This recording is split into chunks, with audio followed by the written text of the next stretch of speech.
Roselyne Bachelot, bonjour. Bonjour Jean-Jacques Bourdin. Merci d'être avec nous. On va parler évidemment du Covid pour commencer. Il y aura d'autres sujets, mais forte reprise de l'épidémie.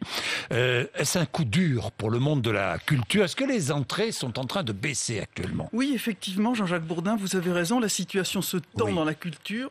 Il y a des secteurs qui sont particulièrement touchés. La musique, où les chiffres seront clairs. Le deuxième semestre marquera une baisse de chiffre d'affaires de 60%. Les cabarets.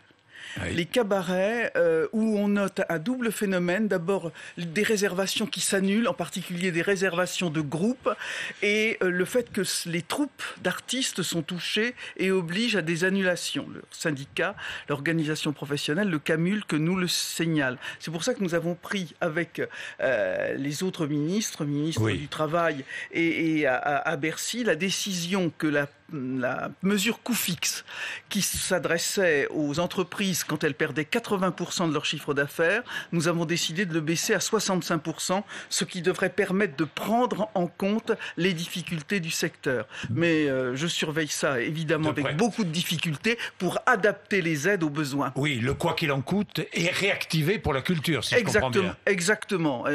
Vous réactivez le quoi qu'il en coûte pour la culture. Voilà, j'ai des crédits qui permettent par exemple d'affronter les difficultés du cinéma ou du théâtre, mais il faut vraiment adapter de façon continue ces aides et je me bats pour ça. Cinéma, théâtre, musée, concert, masque obligatoire? Masque obligatoire. Absolument. Absolument. Et alors, un film, par exemple, je suis au cinéma, pas sanitaire, je garde mon masque. Vous gardez le masque. J'étais hier à regarder... Si vous voulez passer un bon moment, Jean-Jacques Bourdin, allez voir Les Producteurs au Théâtre de Paris, mise en scène de Michalik. Tout le monde était masqué et il faut aérer les locaux, se laver les mains. On vous connaissez les mesures barrières. Est-ce qu'il y aura des contrôles ? Oui, bien sûr, il y a des contrôles, mais les contrôles, ils sont effectués par les responsables de salle. Je peux vous garantir que tout le monde respecte ces consignes. Il y a quand même... on critique beaucoup les Français. Moi, je trouve qu'ils ont quand même le sens de la responsabilité, le sens des responsabilités. Des jauges ou pas ? Pour l'instant, il n'est pas question de jauge. J'ai même obtenu que la jauge à 75% dans les concerts debout soit abolie, si on respecte les consignes de sécurité. Et puis, il y a tout le reste qui fait qu'on est en train de maîtriser l'épidémie. C'est la troisième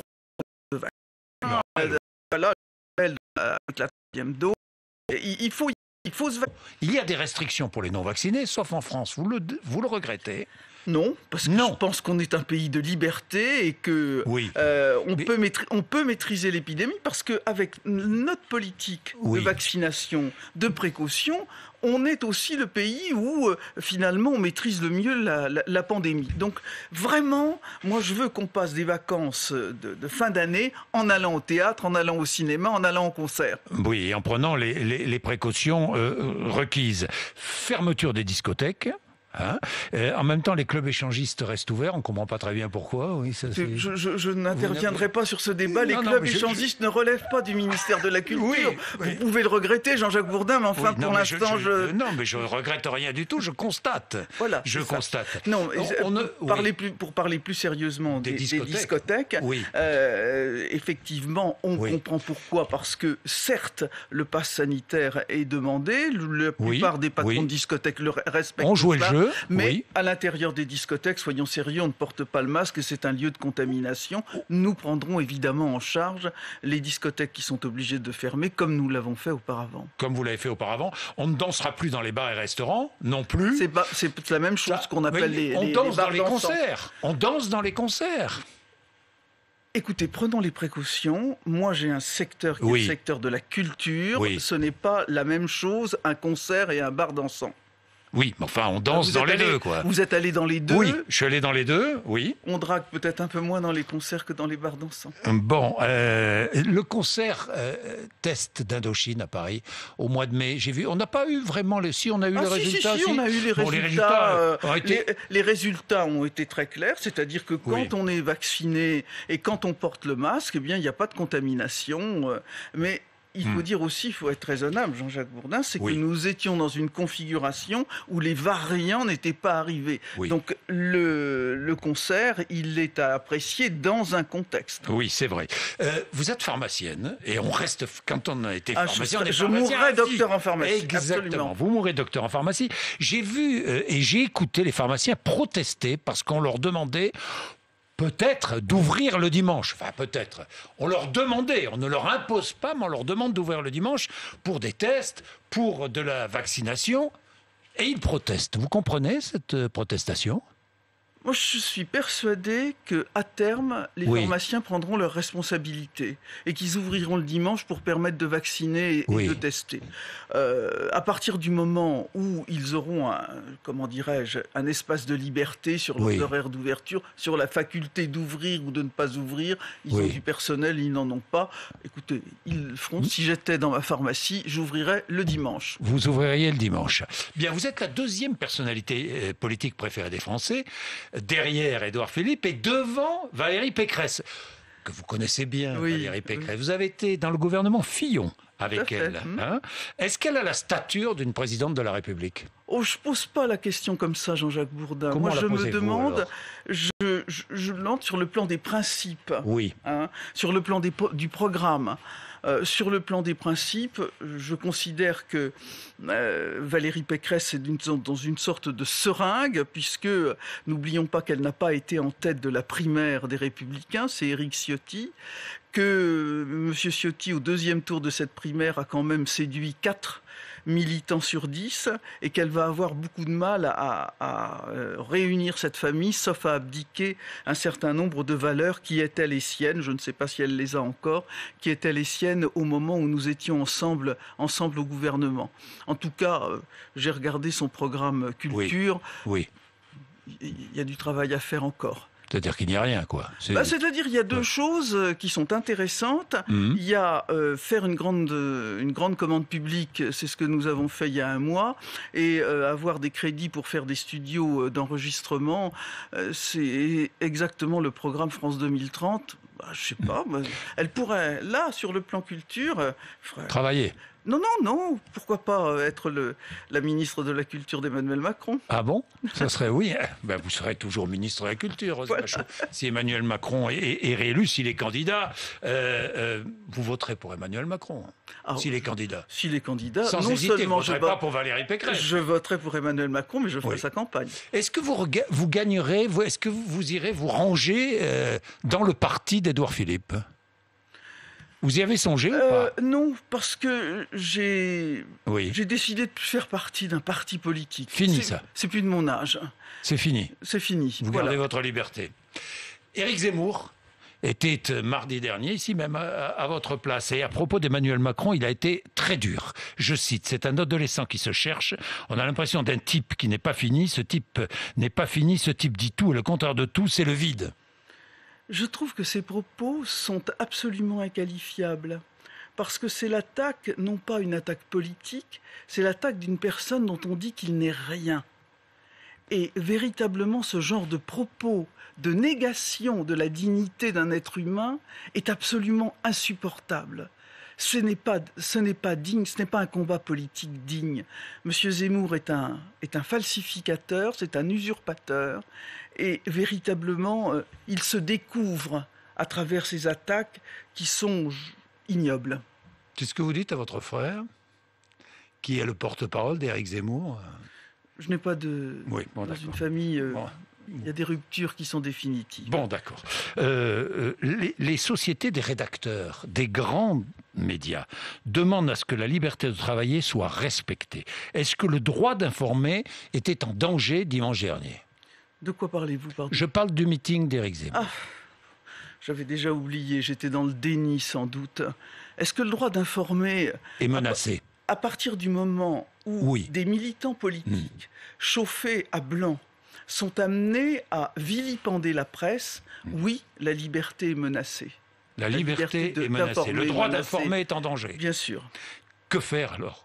Le rappeler Le rappeler, c'est ce que d'ailleurs... Le rappeler, c'est ce que nous avons fait avec Gérald Darmanin lundi dernier, pour à la fois protéger les journalistes, protéger leur liberté d'informer. Il y a eu un travail qui a été mené de façon très approfondie. D'ailleurs, l'ensemble des organisations professionnelles ont salué le travail que nous avons fait avec Gérald Darmanin. On a évidemment remis sur le principe fondamental que c'est la carte de presse qui authentifie le journaliste, le fait que évidemment on doit aussi protéger les accompagnateurs des journalistes, les caméramans, les stagiaires, les étudiants les journalistes qui les devront bientôt aller dans un meeting protégé. On en est là. On en serait là en France. Je le regrette, mais quand on voit ce qui s'est passé, oui. Mais oui, la presse. Éric Zemmour attaque la presse en disant que les journalistes sont majoritairement de gauche. Mais il y a aussi... Oui, ça vous fait lever les yeux au ciel. Mais... non, mais l'attaque contre les journalistes a toujours été le premier palier des gens qui attaquent la démocratie. Si vous regardez l'histoire du XXe siècle... Et de ce début du 21e, c'est toujours la même façon, c'est toujours le même processus qui est à l'œuvre.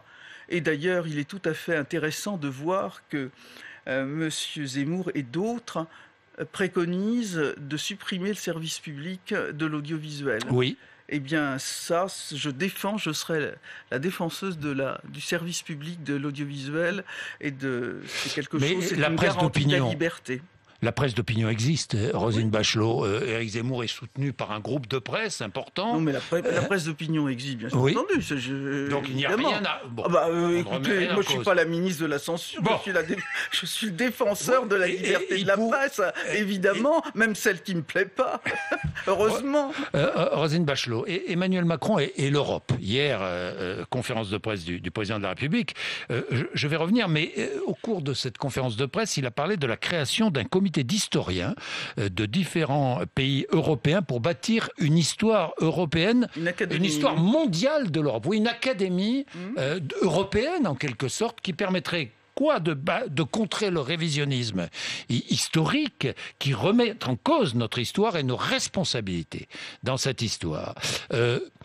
Ça se présenterait comment? Vous avez des détails ou pas? Non. Pas encore. Je trouve cette idée d'académie très intéressante. Elle relève plutôt du ministère de la Recherche et de l'Enseignement supérieur. Bien sûr, je demanderai à être associé à cette affaire, parce que c'est aussi une affaire culturelle. Mais voyez-vous, je crois que ce qui est très intéressant, il faut avoir le courage de regarder la vérité historique en face.